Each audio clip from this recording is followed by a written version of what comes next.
No matter how independent a woman is, when she is in the presence of a real man, she can relax and she will not be independent. She will not treat that man like she do not need him because he won't allow her to. Conditional femininity, because this is basically what this is about. Conditional femininity.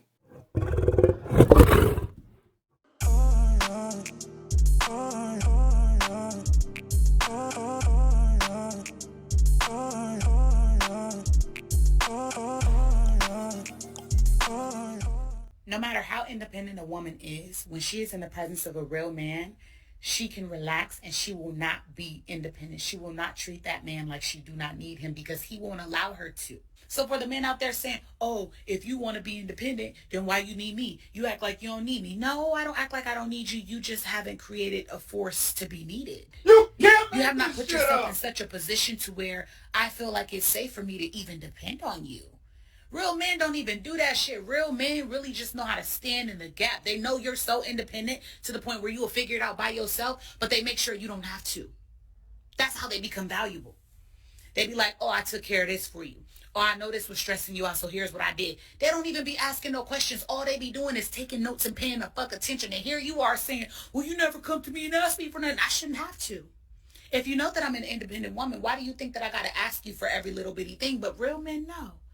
That look, I'm going to stand in the gap for her. She could be able to relax in her feminine energy. She can just come into the room and know that everything is taken care of. She can make one less decision when I'm right here in the room.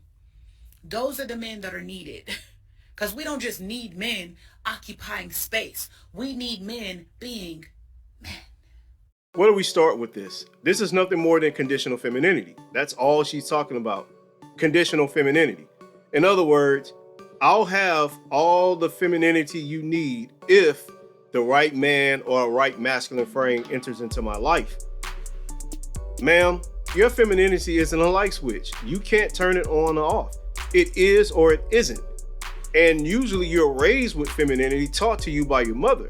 So if you're looking for a man to bring something out of you that your mother didn't teach you, my first question would be, why are you not going back to your mother asking her why she didn't instill the traits of femininity in you, so that you can be as feminine as possible, so you can also rest in your femininity. Because if it takes a man to come along to make you feminine, then there's something wrong with the way you was raised, and there's something wrong in the way in which your mother raised you. Because if you have to continue to thrive in masculine traits, if you have to continue to bask in masculine aura in or out of the workplace, you're even that way at home. I get it. Sometimes women have to, go in and out of masculine frames. They live in the world just like the rest of us do. And we live in a competitive world. If they want to get ahead, if they want to be taken seriously, a lot of times they have to reside in a masculine frame. At home, however, you should not be that way, which is why I think women should be very careful about entering fields of work that require a level of masculine frame or masculinity to be successful in that field.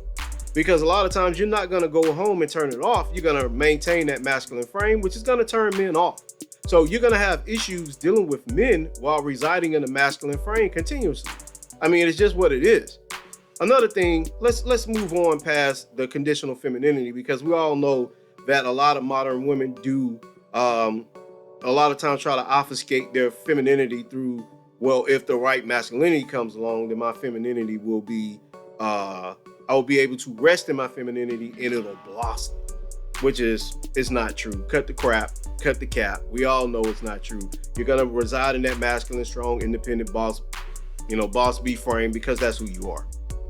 Another thing I want to address is this whole notion of what a real man is. Her expectations of what a real man is or what masculinity is predicated on, can you relieve burdens from her life?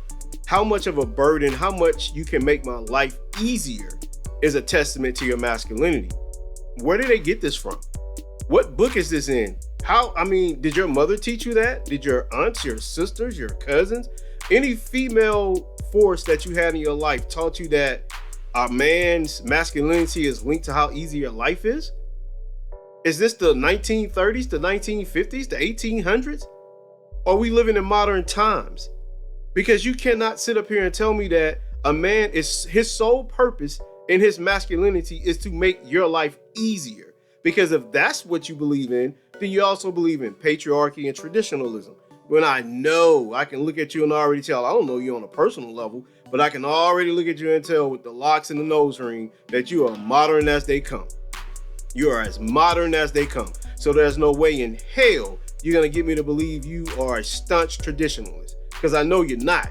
So you want men to be in their traditional gender normative roles of being the sole provider and making sure that your life is as easy as it possibly can be while you do what? Because notice not one time during this whole post and this rant she went on, did she say anything about what she's going to contribute from the feminine end other than, well, my femininity will be intact if you're masculine. And that's just not good enough, ma'am, because that's a bad deal. I got to do all these things just for you to be dainty and feminine? Hell out of here. You should come that way automatically. And another point I would love to make to a lot of these women when it's conditional femininity is, why be with a man that you have to be masculine with anyhow? Aha, and that's the rub, because you're masculine to start. No man is keeping you in your masculine frame. That's where you want to be. So we have to look at this and really examine when they say stuff like, their expectations of masculinity or what a real man is always predicated on how easy or how burdensome you can alleviate their life. It makes no sense.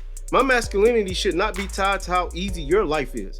My masculinity is always going to be tied to how I was raised on principles, morals, and standards. It has nothing to do with making a woman who I'm in a relationship with or a marriage with life easier. We should be making each other's life easier. That's the goal of partnership. That's the goal of marriage.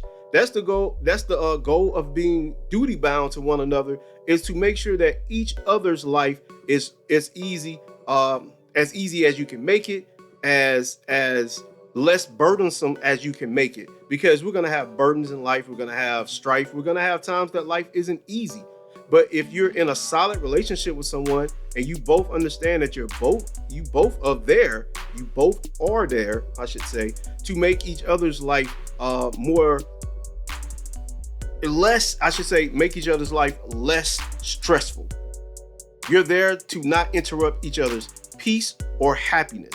Because I'm not going to go on a rant on the happiness thing, but I firmly and wholeheartedly believe no one can make another person happy. You have to be happy for yourself, and you should not place that burden on anyone to make you happy, because that is a task that no one can accomplish. But let me get back to this so I can wrap this up. Another thing I found real disturbing with her post was she wants men to stand in the gap and be mind readers where she doesn't have to ask for anything. Ma'am, men are not clairvoyant. They can't read your mind. Men are not mind readers where they can say, well, I know what she needs without her even saying it. Yeah, that would be nice. That would be nice for any human being walking the earth if you don't have to ask for things that you need or want or desire. People just automatically bring them to you. But see, that's what you want. You want servitude. You want people to be in your service. You want to be a queen that sits on a throne have these people waiting on you hand and foot. You want a court, and you want a manservant. You want someone to come around and take care of all your problems without you without you being able to express what you need in a normal capacity like you're a human freaking being. I don't know where you people get off with this nonsense. This is a whole bunch of expectations from a masculine end, and she has no expectations or standards on a feminine end. It's just, if you be this, I'll be that. That's not how life works. And if you think life works like that, good luck to you, because you're going to have a very hard time finding someone that can read your mind, stand in the gap, give you everything you need without you asking or telling them what you need, and also, being that just ultimate provider for you in a traditional role while you sit there and be pretty and dainty. It ain't going to happen. You're going to contribute equally, or you're not going to contribute at all. You're going to be by yourself, and you're going to contribute 100%. Those are your options. That's all I got, man. Don't forget to like, comment, and subscribe. Get it cracking in the comments.